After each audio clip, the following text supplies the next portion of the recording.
Apakah saya siap untuk memikul salib saya dan ikuti Kristus di jalan kemenangannya? Ini adalah pertanyaan Renuel untuk hari ini. Holy Spirit, make my heart open to the Word of God. Make my heart open to goodness. Make my heart open to the beauty of God every day. Amen.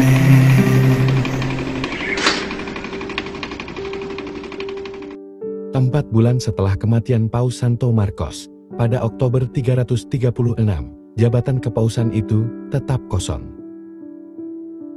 Julius, seorang penduduk asli Roma, terpilih untuk jabatan tersebut pada 6 Februari tahun 337. Selama sebagian besar masa kepausannya, ia prihatin dengan situasi Santo Athanasius, seorang uskup Alexandria yang telah dipaksa ke pengasingan dan tinggal di Roma. Melalui Athanasius, kehidupan monastik Mesir menjadi terkenal di Roma, dan teladan para pertapa gurun Mesir menjadi berpengaruh. Julius mendukung Athanasius melawan saingannya, dan akhirnya membantu mengembalikannya ke Alexandria. Suratnya tentang masalah ini dianggap sebagai salah satu pernyataan terpenting dari tahta Romawi, menegaskan peran orang Romawi dalam gereja universal. Di bawah pimpinan Julius, komunitas Kristiani Romawi berkembang pesat. Dia mengangkat 2 basilika baru.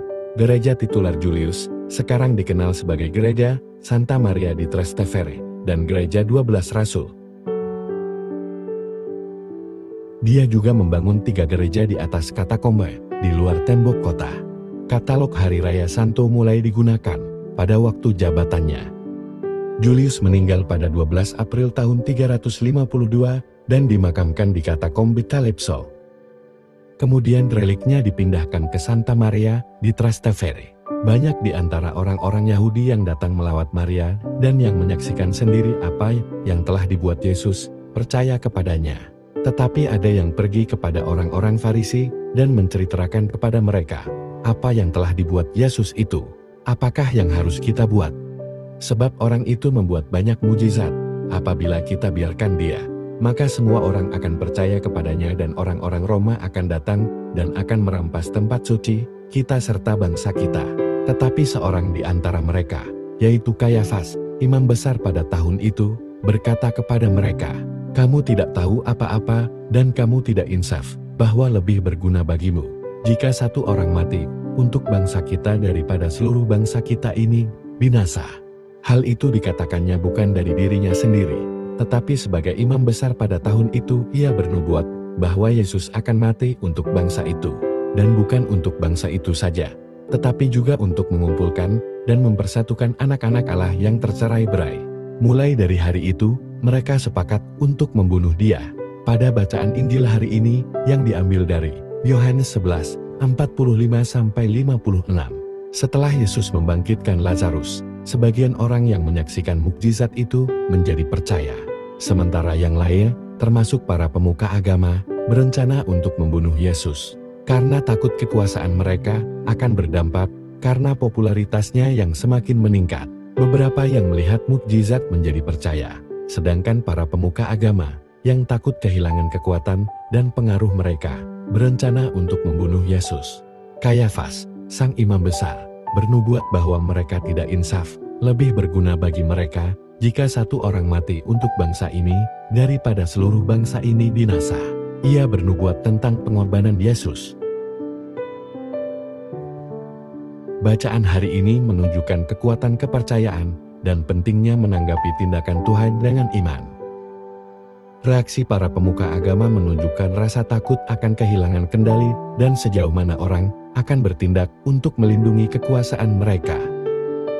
Kata-kata Kayafas yang diucapkan dengan maksud yang berbeda, menandakan pengorbanan terakhir Yesus demi keselamatan umat manusia. Injil hari ini menantang kita untuk membedakan kebenaran dari kepalsuan, dan mengikuti jalan iman bahkan ketika terasa sulit. Kesombongan dan ketakutan para pemuka agama membutakan mereka pada kebenaran, sementara dengan kerendahan hati dan kasih Yesus mengorbankan dirinya demi keselamatan semua orang. Injil hari ini juga mengingatkan kita bahwa perjuangan antara yang baik dan yang jahat, iman dan keraguan, adalah kenyataan yang berkelanjutan di dunia dan dalam hidup kita. Dan mendorong kita untuk berdoa memohon kemampuan untuk membedakan, memiliki keberanian dan kekuatan untuk mengikuti teladan Yesus. Injil hari ini memanggil kita untuk menghidupi iman kita secara terbuka dan menjadi terang dunia bahkan ketika harus menghadapi lawan. Yesus berjalan dengan teguh seperti batu menuju Yerusalem dan tahu betul apa yang menunggunya di sana. Yesus datang untuk menyerahkan nyawanya bagi banyak orang, tapi tidak dengan cara sembarangan, sehingga ia dapat menyelesaikan pekerjaannya. Saudara dan saudari, mari kita dengan tanpa rasa takut mengakui dan menyatakan bahwa Kristus disalibkan untuk kita. Mari kita menyatakannya bukan karena takut, tapi dalam sukacita. Bukan dengan malu-malu, tapi dalam kemuliaan.